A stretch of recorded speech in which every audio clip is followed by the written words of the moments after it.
Hello, ഉച്ച കഴിഞ്ഞപ്പോൾ ഒന്ന് പുറത്തേക്ക് ഇറങ്ങിയതാണേ, ഒരു ബ്രേക്ക്. ഞാൻ യൂട്യൂബിൽ വീഡിയോസ് ഇട്ട് തുടങ്ങിയപ്പോൾ തൊട്ട് എനിക്ക് സ്ഥിരമായി വരുന്നൊരു കമൻറ്റാണ്, എന്തിനാ ഇങ്ങനെ അരിശം പിടിച്ച് നടക്കുന്നത്, ആരോടാ ഇത്ര ദേഷ്യം, ഞാൻ ചിരിക്കില്ലേ എന്നൊക്കെ. കമൻസിൽ മാത്രമല്ല, ചെറുപ്പം മുതൽ പേഴ്സണലി ഞാൻ ഒരുപാട് കേട്ടിട്ടുള്ള ചോദ്യം കൂടിയാണ് കേട്ടോ. എനിക്ക് സംസാരത്തേക്ക് കൂടുതൽ തിങ്കിങ് കുറച്ച് കൂടുതലുള്ള ആളാണ് കേട്ടോ. എന്നതായി ചിന്തിക്കുന്നതെന്ന് ചോദിച്ചു കഴിഞ്ഞാൽ ചിന്തിക്കാൻ ഒരുപാടുണ്ടല്ലോ. അപ്പോൾ വെറുതെ ഇങ്ങനെ ചിന്തിച്ച് നടക്കുമ്പോൾ ചിരിക്കാൻ മറന്നു പോകുന്നതാണ് കേട്ടോ. അതല്ലെങ്കിൽ എൻ്റെ മുഖത്ത് ചിരി ഉണ്ടെന്നാണ് എൻ്റെ ഒരു ചിന്ത. പക്ഷേ എന്നെ കാണുന്നവർക്ക് അത് ശരിയായിട്ട് തോന്നാറില്ല എന്ന് കുറച്ച് വൈകിയാണ് ഞാൻ മനസ്സിലാക്കിയത്.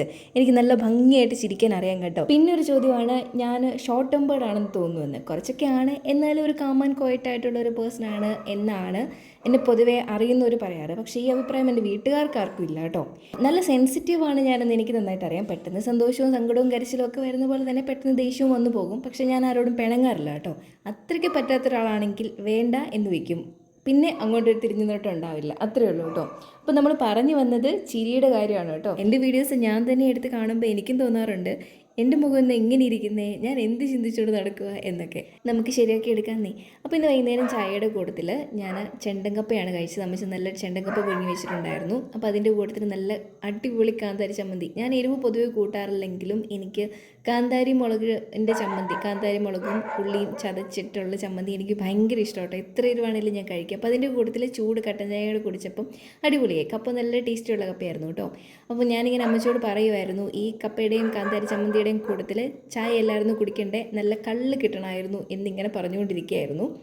അപ്പോൾ ഇന്ന് നമ്മുടെ കിങ്കോയുടെ ഗ്രൂമിങ് ഡേ ആണ് കേട്ടോ. ഗ്രൂമിംഗ് എന്ന് പറഞ്ഞാൽ അവനെ വീക്ക്ലി വൺസ് ആണ് കുളിപ്പിക്കുന്നത്. അപ്പം കുളിപ്പിക്കുന്നത് ഞാൻ തന്നെയാണ്. ആഴ്ചയിൽ ഒരു ദിവസം കുളിപ്പിക്കും. അപ്പം അത്യാവശ്യം ഈ കണ്ണിലേക്കൊക്കെ വളരുന്ന ഹെയറൊക്കെ ഒന്ന് ഡ്രിം ചെയ്ത് വിടുന്നതും നെയിൽ കട്ട് ചെയ്യുന്നതൊക്കെ ഞാൻ തന്നെയാണ് കേട്ടോ.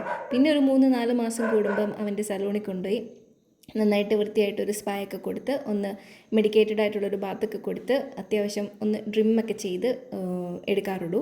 അപ്പോൾ എന്നും ഇപ്പം ഇവൻ്റെ ഹെയർ ഇപ്പം വളർന്നത് കൊണ്ട് എന്നും ഇങ്ങനെ ചീകിയില്ലെങ്കിൽ ഇതുപോലെ ഇങ്ങനെ കുഞ്ഞു കുഞ്ഞു കെട്ടുകളൊക്കെ വന്ന് വീഴും. അപ്പോൾ അത് എല്ലാ ദിവസവും അങ്ങനെ വിടിച്ച് വിട്ടില്ലെങ്കിൽ പിന്നെ അത് കട്ടയായിട്ട് ഇങ്ങനെ കിടക്കും. പിന്നെ അത് ചീകിയെടുക്കാനൊക്കെ പാടായിരിക്കും.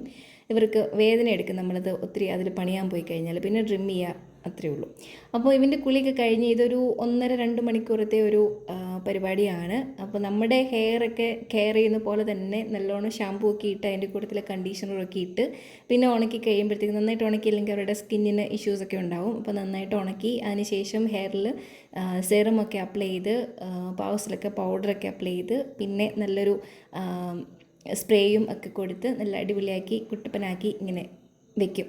അപ്പോൾ ഇതൊക്കെയായിരുന്നു ഇന്നത്തെ വൈകുന്നേരത്തെ പരിപാടികൾ. അപ്പോൾ ഞാൻ ഹാപ്പി, അവനും ഹാപ്പി.